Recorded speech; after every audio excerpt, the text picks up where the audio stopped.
what you see is what you get, and there's not another Jason that you see like a lot of guys on the camera and off the camera. It's the same dude the whole time. So that genuineness is what really drew me to Jason. He is just a very genuine guy.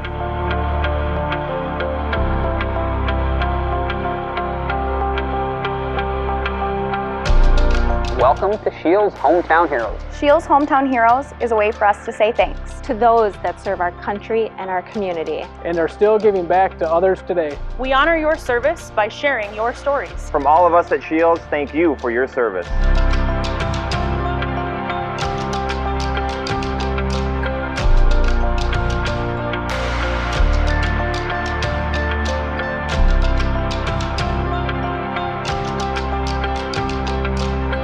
Patriot Fish Fest started Friday afternoon at 4 p.m. and we had the Devils Lake VFW come out, Devils Lake Fire Department, get a huge flag from Coils Flags and flagpoles, and we hoisted that thing up there. It had a national anthem sang. We had a bunch of people gathered outside, and we were able to honor a Patriot and a good friend of mine, Jason Mitchell, who helped me start American Heroes Outdoors about 7 years ago. You know, it was with his guidance and direction that we're able to be where we are today, sharing stories and hosting adventures. So it was a great way to say thanks to Jason. Scheels got to be involved, and we honored another Scheels Hometown Hero right at the start of Patriot Fish Fest.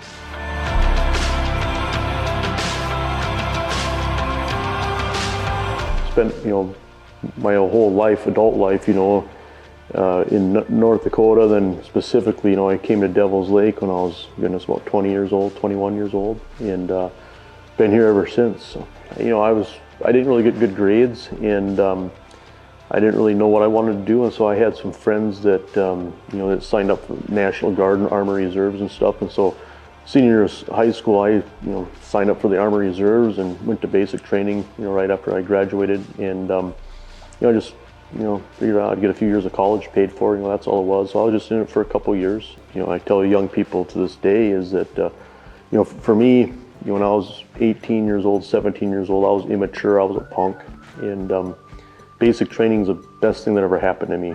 I got done, and then I went to college for maybe 2 more years, and I realized, I'm just wasting my time and wasting money. And so then I basically dropped out of college and started doing the fishing thing. And so it all worked out, but. 2003 is when we first started connecting with Jason, and slowly, Clam was a very small company back then in 2003. Jason was a relatively unknown. He was very new to the sport, and we both kind of grew together in our categories, and it was really fun to take that journey with him and alongside of him, because we learned so much about fishing and each other. I never would have imagined Jason to grow up to be a TV personality, because he was so quiet and he skipped school all the time to go fishing, and it was kind of funny. I was on the hunt for a new fishing guide. I needed a new additional fishing guide. And Bill Mitzel, who owns Dakota Country magazine, is a friend of mine. So I asked him, I said, "Do you know any good fishing guides?" He goes, "Well, I know this young guy from Minot. It's a pretty good guy." And he was writing, at that time, Jason was writing an article for Dakota Country. One thing led to another, hired him, and he drove out. And the next day, as soon as he got here, we had him on the water fishing. He just had a knack of communicating with people, and extremely good fisherman. We converted him into a hunting guide as well, so he helped us with the waterfowl hunting.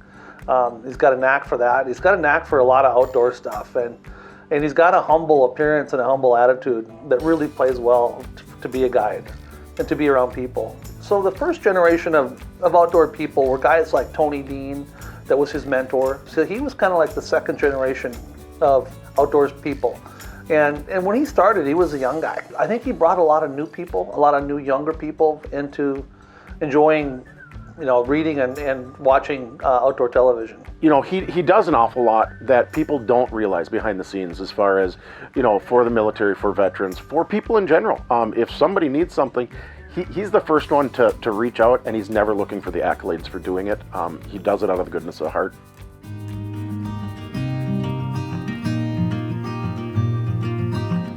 I've always wanted to support veterans or law enforcement however I could, whether it's donating things or there's just been a lot of different events and, people that have asked for help over the years, and we always try to help in some capacity, because I think it's important, because I think, some of those people have done so much and given so much so that a lot of other people didn't have to, And I feel like, even though, I had a short stint in the Army Reserves, I feel like I was one of those people that didn't have to do anything because somebody's willing to do it for me. I always felt a tremendous amount of gratitude, as far as the creation of American Heroes Outdoors. We've been producing outdoor television for quite a while.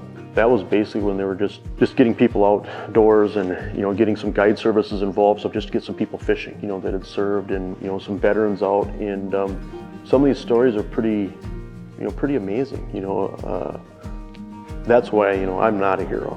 I'll be perfectly definite on that. You look at some of these stories from some of these people that just didn't go through basic training and a couple of years of college and a couple of drills. There are some people that devoted big portions of their life and were sent overseas or deployed, and some of these people that were in combat, and those are the heroes.